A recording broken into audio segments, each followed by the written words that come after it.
So this is the second butcher box we've gotten. We tried all the steaks. Everything we tried was phenomenal. Yeah. Oh, I'm nervous. Me too. Is it cold? It doesn't feel very cold. People were asking, like, do you get that cool bag? That's probably worth like 20 bucks. Yeah, you always get one of these bags. And I see drippage. Oh, gosh. We're going to show you everything, and then we're going to pick one thing from here. To cook. More chicken breasts. Another 3-pack of chicken breasts. It's not something I'd be excited to get. No. Then we got, whoa, we got a 4-pack here. Looks like pork loins. No, it looks like boneless pork chops. Ooh. Chicken breast, pork chops, those are both relatively cheap cuts. Yeah.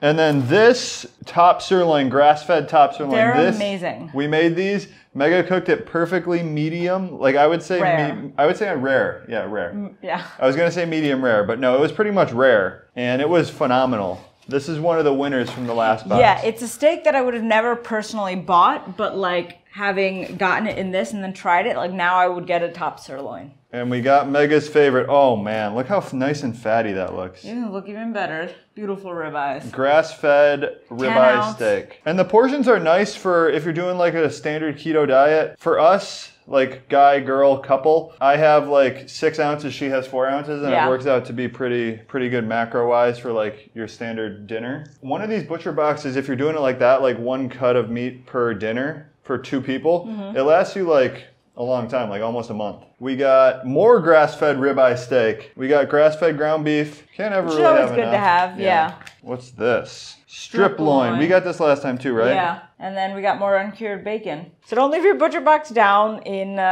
downstairs. Refrigerate immediately. Which one are we gonna cook though? There was nothing really too crazy exotic. I think we should do the pork. Okay, so we're gonna do the pork chop. What's up guys? Today we are making an awesome dinner recipe. It's a seared pork chop with an apple bacon reduction. It's really good. We actually just made it last night. So delicious. And you know, pork chops and apple is obviously like a really good combination. Kind of hard to fit that in on a keto diet though. So we're throwing in some apple cider vinegar. It gets you all of that appley flavor without any of the carbs. So this is actually a really cool recipe. These pork chops here we're using, check out the marbling on this guy.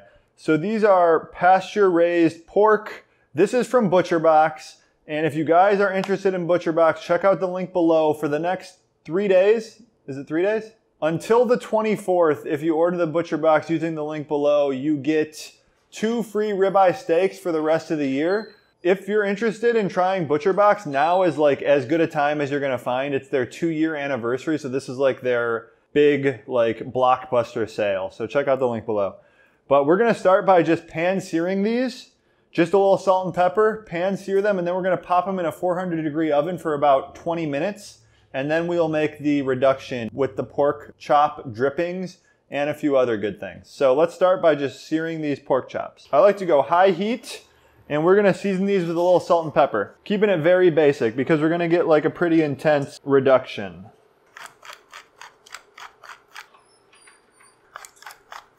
I like to pat the pork chops dry a little bit just to get a better sear. Moisture is the enemy of a good sear. Now I'm gonna use just a little bit of ghee to sear these in. You can use coconut oil, avocado oil.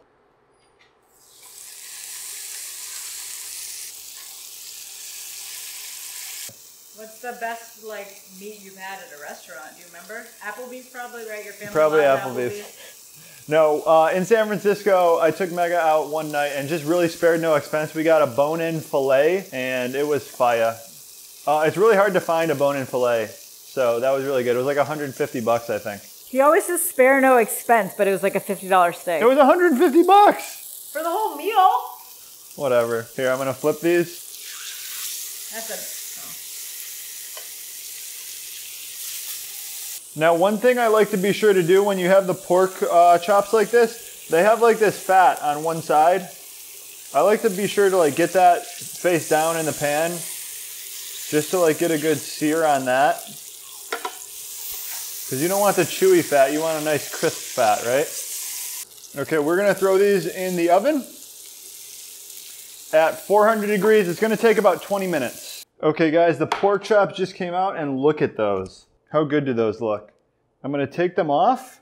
Great sear on the outside. We're gonna set these aside for now, and now we're gonna make the apple cider vinegar bacon reduction. I'm gonna turn this on. You wanna go pretty high heat here? And you can see you got like all the good flavor in here still. That's going in the reduction. We're gonna add in 1 slice of bacon. And then here we also have some ginger and some onion. It's probably like 1/6 or 1/8 of an onion and about an inch worth of ginger. We're gonna let the bacon cook down a little bit first, then we'll add those in. Let's get the ginger and onions in there. Let that cook down for a couple minutes. I'm gonna season this with a little bit of salt and pepper.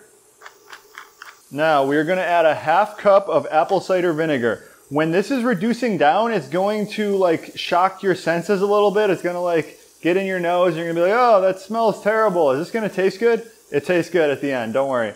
So we're gonna add in a 1/2 cup and let it reduce. You're gonna want this to fully reduce down to become like a sticky substance. Then we are gonna add 35 drops of stevia. You wanna sweeten this up because the vinegar is pretty intense. You got the saltiness and you want like a little bit of a sweet apple flavor to go with the pork. So 35 drops of stevia. Some cinnamon. Now this is optional. I really like it in this. We're gonna add a 1/2 teaspoon. I mean, what's better than apples and cinnamon together? Now just cook this on high heat and let it fully reduce down till there's almost no liquid left in the pan. We had this for dinner last night, guys. It's really good. Yeah, so this is gonna take probably like 5 minutes to cook down.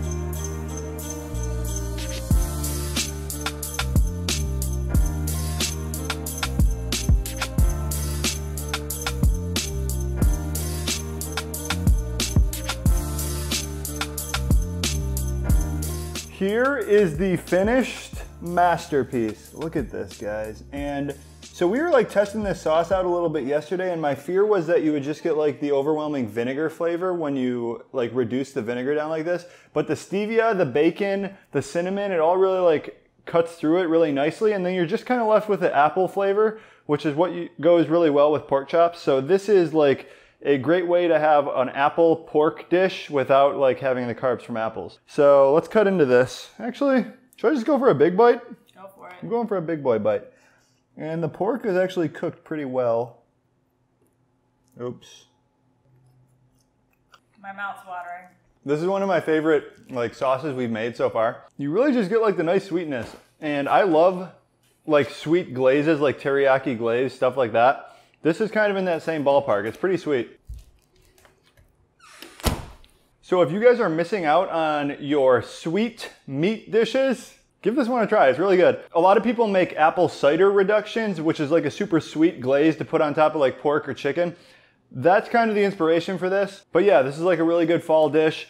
If you guys want to pick up a Butcher Box subscription, now is the time, just because it's like the best deal. It's their 2-year celebration. So check out the link below. You get good quality cuts of meat like this. And yeah, so that's the recipe, guys. Link below is the blog post to exactly how to make this. Give this a try and comment below how you like it. Let us know.